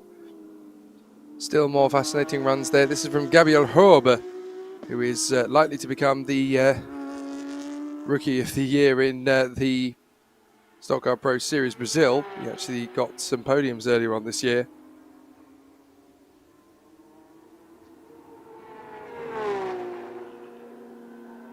So on to the main straight then. And 17.5 minutes to go. Look at the fading light. It is quite dramatic. The camera lens does not actually give you a true indication of how dark it's getting. The pit lane camera was actually probably the most organised and certainly the most appropriate for the current weather conditions. Speaking of the current weather conditions, check how difficult it is to see where you're going. That is a bit of a flash of the lights there from Gabriel Robert, just trying to make sure that nobody holds him up as he tries to go for fast lap times. Now, of course, it's not going to be so easy to separate them out, but certainly the drivers are looking to take care of that themselves. One of the toughest complexes of corners in the world they're about to work their way through. Just drivers trying to find a little bit more out of the car, a little bit more out of themselves. It's still a little bit out of the depth here. Out of the duckbill, along with Julio, and then up to Jinsao.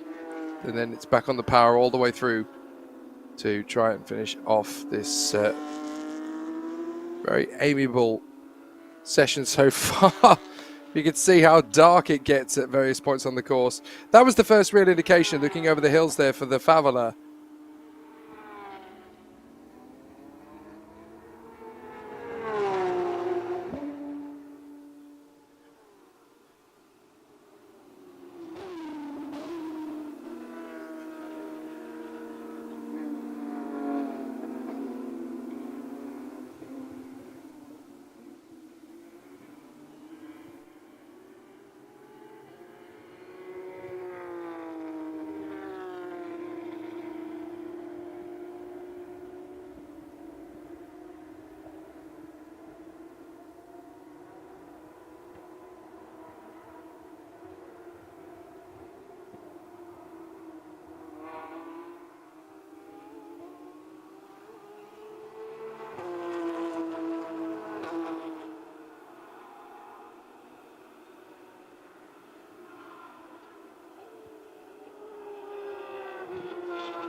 "15 minutes to go then in the session, the first of the two sessions that the challenge drivers get. And you can see just how much more intimated the lines are from Gabriel Robert. And now we've got cars really starting to fall off the road.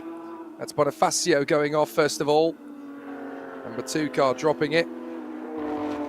Got to be so careful. We've only got 12 cars out on the circuit. That's another spinner. That's the 19 going around. That's Landy. So Landy goes off there into the Subida dos Porsches.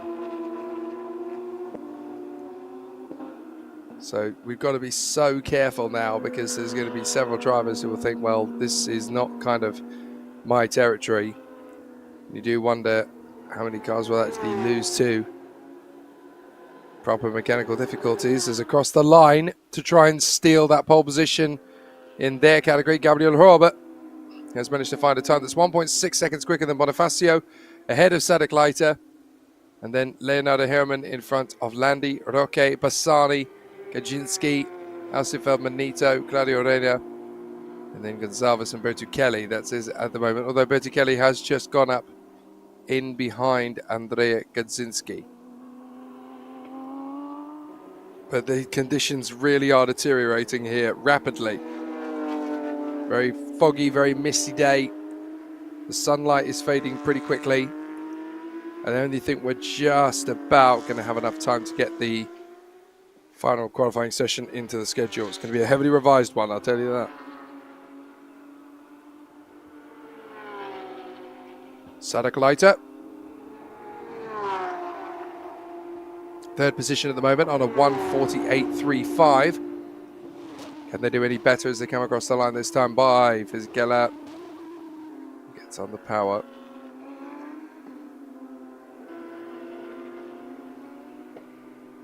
So Sadek Leiter, still third, but his time is down to a 1:47.869.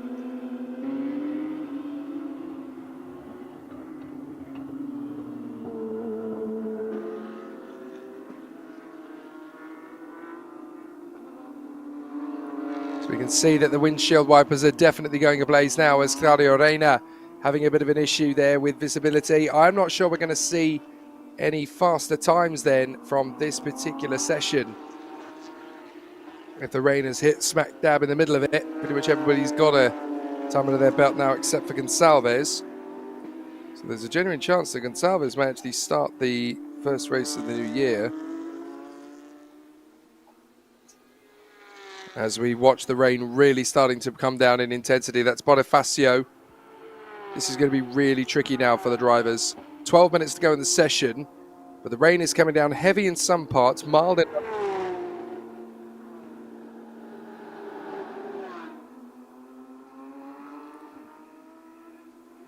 just a whisker over 11 and a half minutes left. Bonifacio having to work really hard there in turn one, actually, to get the car turned in. There is Antonella Bassani, vice champion in the Porsche Carrera Cup Sprint Challenge. Won the title last year, of course. Now the second year has gone second. So at the moment, Antonella Bassani trying to find a little bit pace in that car. It's currently in P5. Is there a little bit more it's possible to find? Gabriel Robert might be the right person to learn from, because of course Gabriel Robert has managed to set time quicker than anybody else. So in terms of their ability to poach strong drivers, well, let's find that one out in the boardroom. Certainly for the time being, though, Antonella Bassani has worked her way to 5th position on a 147.468 in fading light, in difficult conditions, in poor visibility, not just because of the apparent spray, but also, of course, because of the lack of light that we've got. Not particularly straightforward. Antonella Bassani comes across the line. Can she improve on her time? A 147.468. It's not an improvement that time.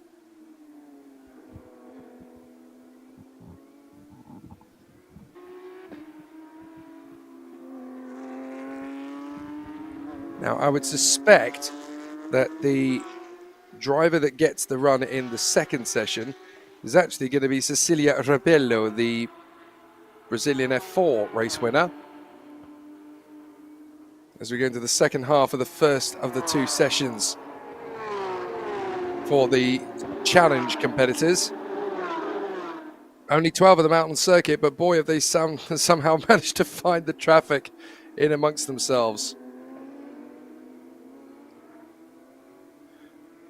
So still they battle on. Off the turn.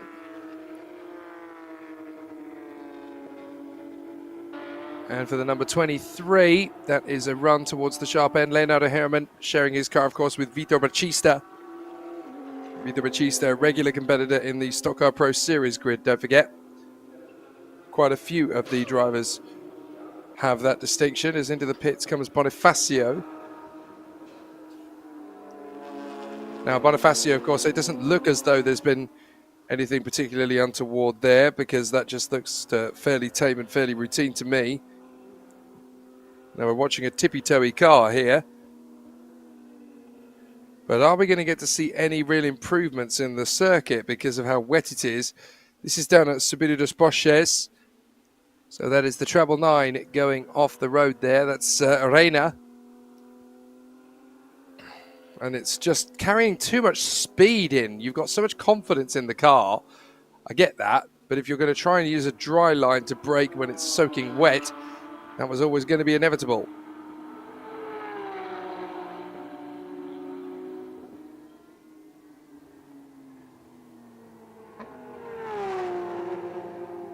Now we're going to get to see what a few more of the opposition can do in retaliation to see if there's going to be any further big elevations up the field. Well, nobody's really finding the pace, and that's because, of course, the rain has come down a little bit. There is the Rusty's car. That is Alcivel Manito, of course, who gets to share that car with the very poor, unfortunate soul, as I describe him, Gabriel Casagranche. I saw his times, and it didn't exactly look particularly positive. Oh, we've had an off. We've had a big accident on the main straight. So that is going to bring out the red flag. Now, that is pretty catastrophic in terms of positioning. Surely that's going to stop the session. It does indeed. So let's have another look at it. Oh, that's a big spin, and that's going to nudge the barriers once, twice, 3 times, 4 times. Wow. That's a really unfortunate situation then for the competitors. Big spin coming off the straight, and it is the hard-charging Matias Roque. So Matias Roque has well and truly lost his car. Going a long way in, to be fair.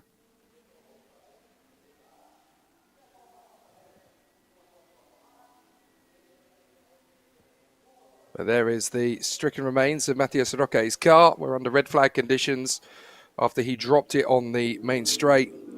Back in pit lane, Alcivar Manito showing that car with the double champion in Stock Car Pro Series, namely Gabriel Casagrande.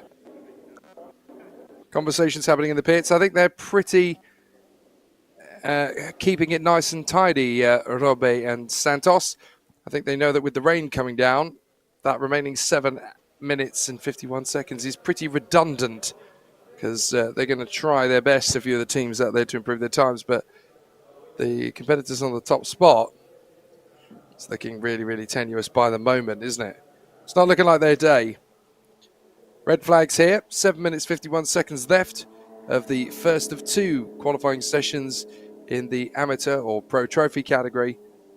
It'll be fascinating to see how much daylight we've actually got by the end of the second session at this rate, as teams go to work on the strategy of their cars. They need to make sure that they are legitimately and well honed look after.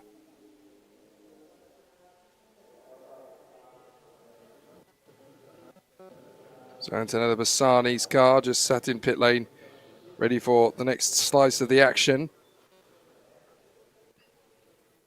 And cars waiting at the edge of the pit lane in the hope that the wreckage there that has seen the incredibly talented Matthias Roque going to the wall, hopefully that's only going to be a temporary glitch in a fairly simple existence in motorsport. But it's great to see everybody putting on a great effort.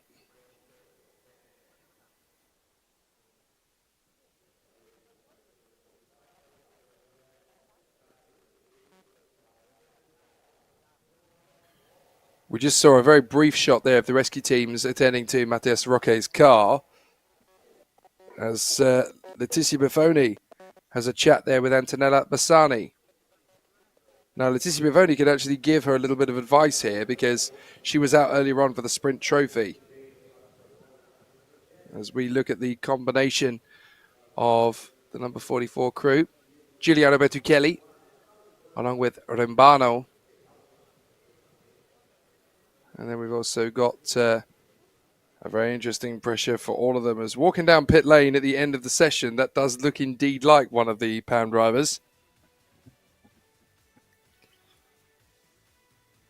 But it looks as though with 7 minutes and 51 seconds left of this particular group in qualifying, we're not going to see any major changes because of all the rain that's come down. This is the reason we're under red flag. Once, twice, 3 times the wall. Keeps it together.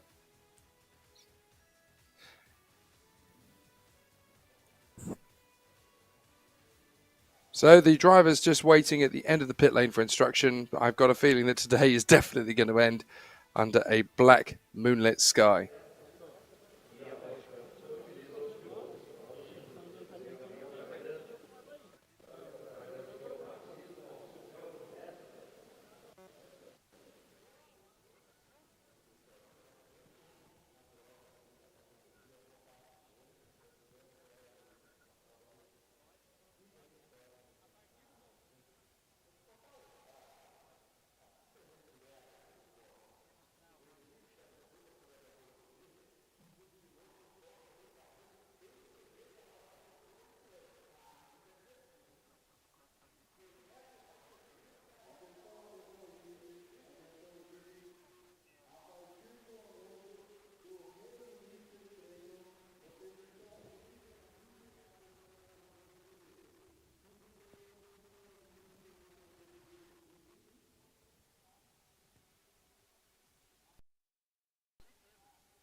Short and sweet.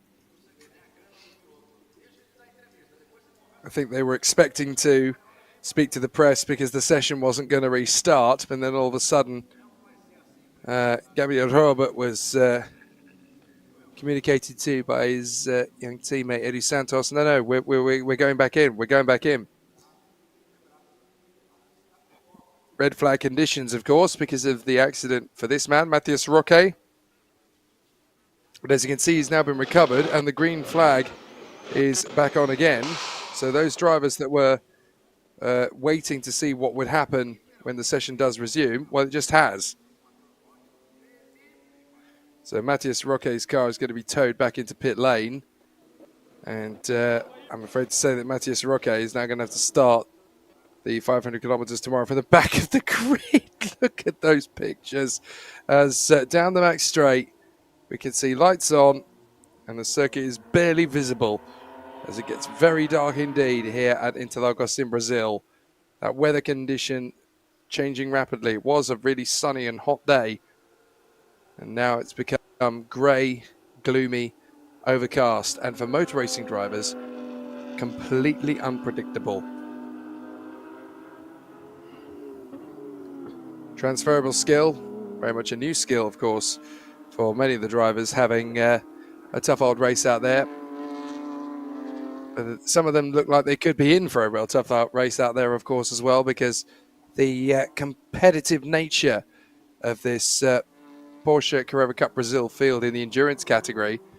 You get all sorts of overtakes all the way through the race. Nobody really lets up. Nobody really gets a chance to showcase their proper talent.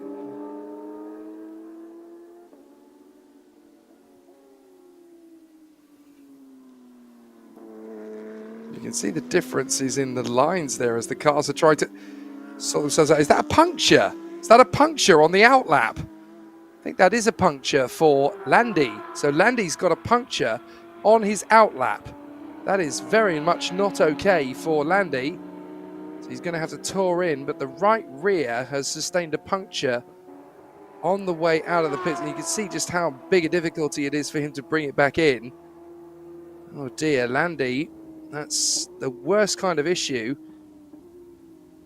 So Landy has gone straight back out onto the circuit after the initial red flag and has got a puncture. Now, he's fortunate that this is only practice and not actual racing, because that shouldn't cause him problems for a second time. Lightning McQueen at the wheel, as he usually is. Of course, Lightning McQueen, also known in this particular paddock as Alstu Feldman-Nito, sharing that car with the double Stock Car Pro Series champion, Gabriel Casagrancha. Of course, 4.5 minutes of the session doesn't seem like much left, but to be honest, with the drivers all realizing that the circuit is considerably slower on power, in some splits we've seen differences of 2 to 3 seconds, never mind 2 to 3 tenths of a second like we usually do. The rain really has sorted out the wheat from the chaff. Going into the next lap, the Ferrari colours, although it's obviously Lightning McQueen colours. Well, that beautiful scarlet red really does look very good on a Porsche indeed.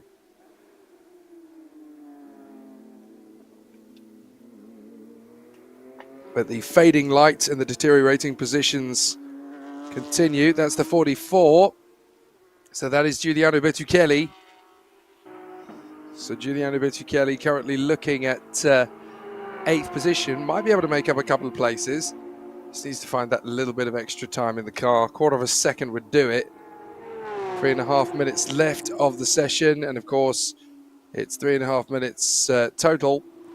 Now there's no aftermath or additional lap or anything that comes from it. It's so difficult for the drivers to see, I'm sure. This camera has a habit of not really giving you an exact focus of what the circuit behaves like and how the driver changes are needed for the next shuttle in the sport.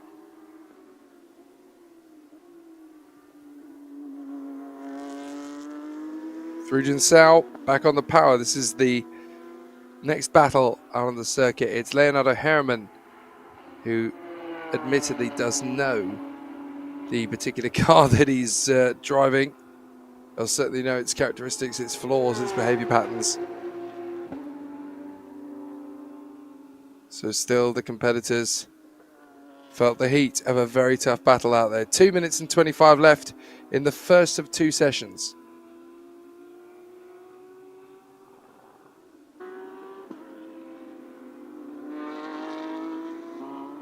Well, there is Rafael Suzuki. Yet another thank you and well wisher from Stock Car Pro. And as you can see, the lights are ablaze for all the cars, but we watch the number 2 going through. That is Bruno Bonifacio. I'm really impressed with Bonifacio. He's actually put in a really solid effort over this first qualifying part. When it gets to be the second qualifying part again, we can say that it was all down to the ingenious thought-making process of Frank Montagnier battling away through there. The number 2 coming through, that's Bonifacio. What can Bonifacio do as he crosses the line? He goes top. Excellent run from Bruno Bonifacio. 140.15, so the circuit does have some pace in it, despite a little bit of a rain shower, and despite the fact that in about 15 minutes time it's going to be pitch black here. You can see there, everybody lights ablaze. This does look like a postcard from Le Mans now, doesn't it?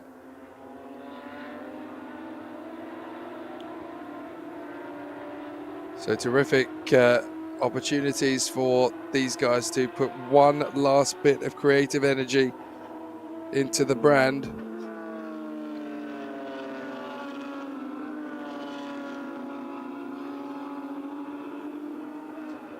So we're watching Gabriel Roba, who has just taken back the fastest lap time in the session again. He's just managed to recover that position. The time was a 1 minute 40.169.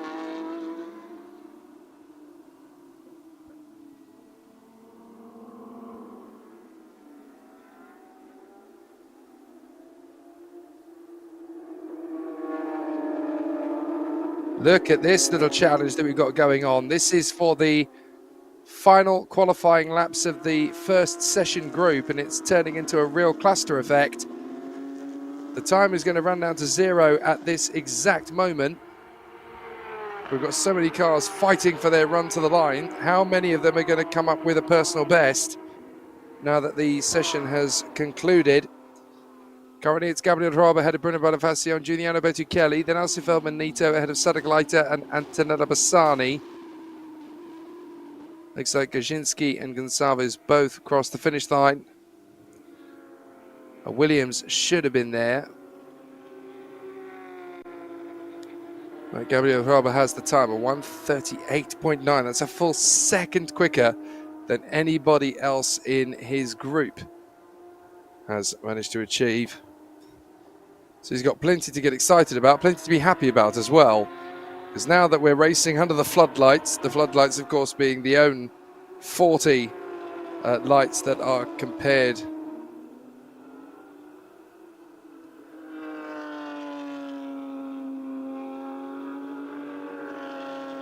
well, a fascinating end to the session, and there's one more of those sessions to come. We're taking a leaf out of the book of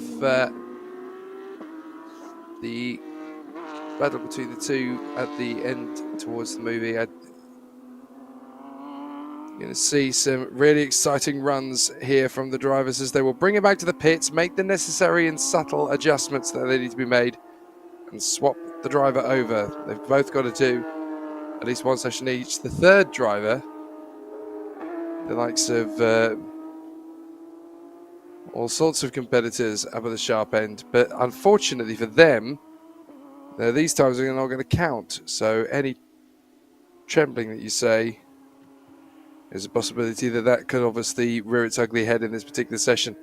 But there is the provisional performances. Gabriel Roba ahead of Antonella Bassani, who went second right at the end of the session there, ahead of Bruno Bonifacio, Sadek Leiter, and Alci Feldman-Nito. It's the top 6 at the moment.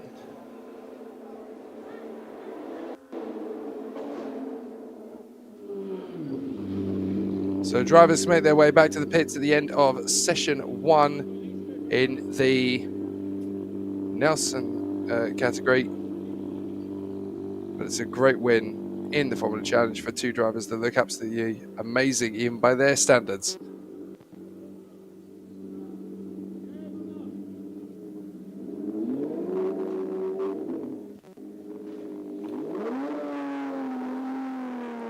Quick swap out of drivers needed then, so that we can finish this session in style.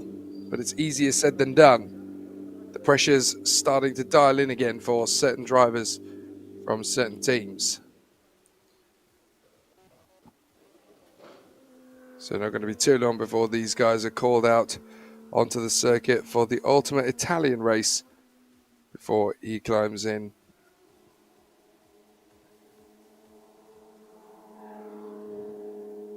Look how dark it's getting in pit lane. That's how late and behind schedule we are. For the drivers, it must be agony to watch her best friend's shoes beating orange to the punch. Well, I can't recall exactly how it was said, but I know it was fairly realising to have got them there. As into the pits comes Benito. Now this will be fascinating when he gets out of the car, because into the car we'll get the reigning Super Formula champion.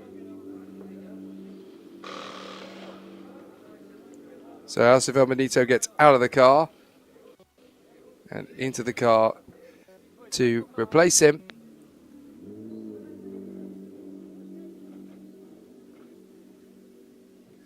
It'll be a very fantastic battle as the competitors get themselves wheeled out ready for the very last part of qualifying, the Q2, with almost no daylight left to play with. I wonder who's going to get the pole position. There's a lot of drivers that could do it, but they've all got to topple one man in his current form. His name, Kimi Räikkönen.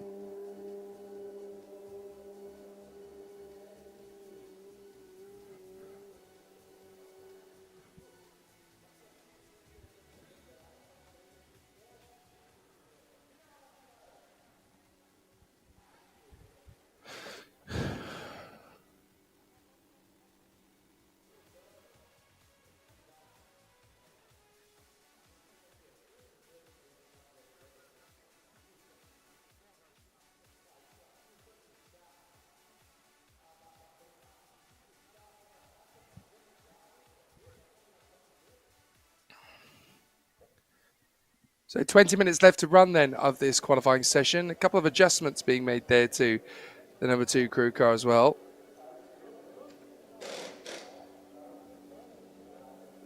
Last little adjustments being made, last little subtle changes of tyres.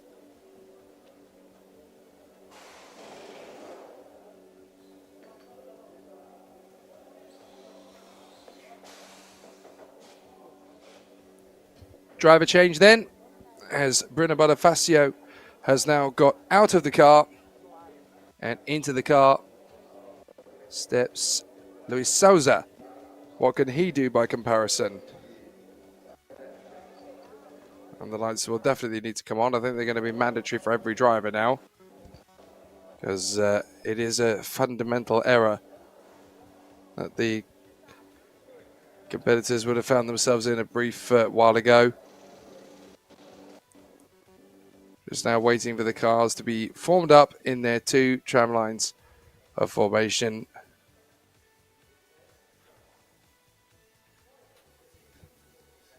But all the 12 cars, 11 cars with that retirement are going to be able to take into account.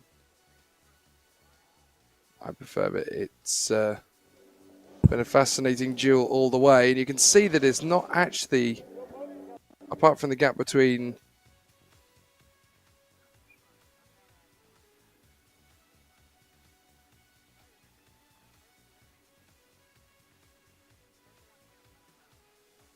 as you can see, the Interlagos skyline, very dark, very cloud, very gloomy. That's what it looks like when motorsport thunders into town in November.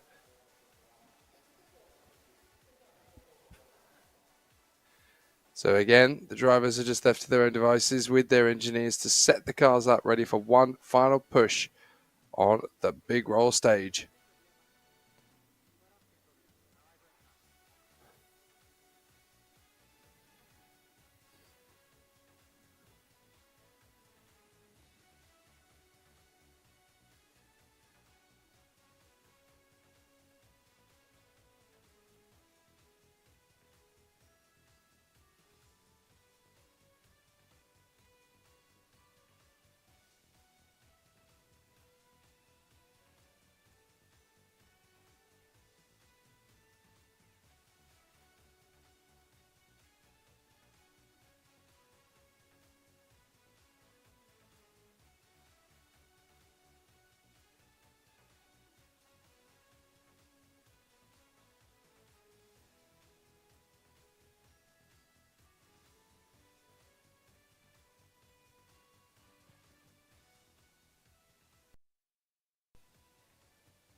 So what remains then of the Sao Paulo skyline in the distant horizon then?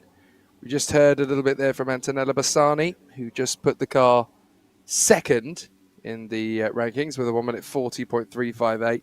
She did a fantastic job 2 days ago. Antonella Bassani won the last race of the season in the Sprint Challenge paddock, but just came up short of the title by a mere 10 points after an incredible amount of hard work.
So, as you may or may not have gathered from those pictures, the fading light at Sao Paulo has determined that the final qualifying session then for the challenge competitors will not be taking place after all. So we are wrapping up our proceedings of coverage here. It means that the second drivers will not get their chance in qualifying. So the grids will be set for tomorrow, when into the action we will go for 500 kilometers of racing in the Porsche Sprint Challenge. Join us tomorrow for the third and final round of the season. 500 kilometers of the Sao Paulo Interlagos circuit to conclude a brilliant Porsche Sprint Challenge Brazil season. From Jake Sanson, thanks very much for watching. We'll see you tomorrow.